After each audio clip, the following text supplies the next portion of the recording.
correction d'un exercice issu du site CopMat, où on nous demande de calculer et de donner sous forme irréductible le calcul moins 15 sur moins 21 fois 3 25e.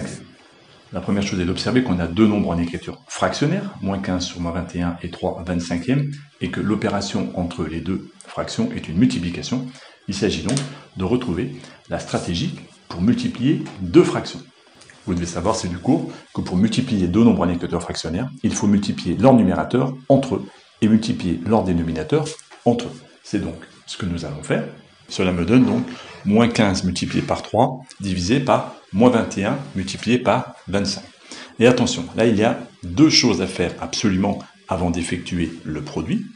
La première, c'est de déterminer le nombre de signes moins de mes produits. Il y a ici un nombre négatif et un deuxième nombre négatif. L'ensemble de la fraction comporte donc deux facteurs négatifs. Vous devez savoir, c'est une règle, c'est ce qu'on appelle la règle des signes, que si le nombre de facteurs négatifs est pair, et là ici 2 est bien pair, alors la fraction sera positive. Dit autrement, cette fraction est exactement la même que 15 fois 3 sur 21 fois 25. On peut donc se débarrasser des signes moins puisque la fraction est positive. Avant d'effectuer ce calcul, il va falloir essayer de déterminer des facteurs communs au numérateur et au dénominateur. L'idée va être de décomposer chacun des facteurs. 15 va pouvoir s'écrire 5 multiplié par 3.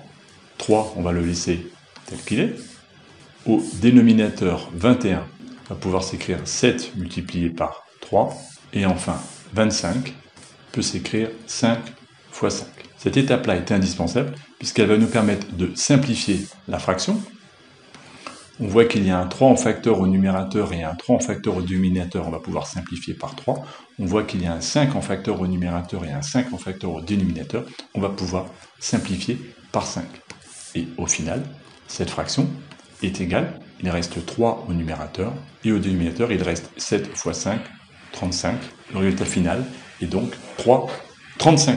Pensez bien au bilan, à faire d'abord appliquer la règle du produit, deuxièmement à gérer le signe, troisièmement à gérer des simplifications et quatrièmement à conclure. L'étape qui pose souvent le plus de problèmes aux élèves est la troisième où vous n'osez pas simplifier, ce qui complexifie complètement les calculs.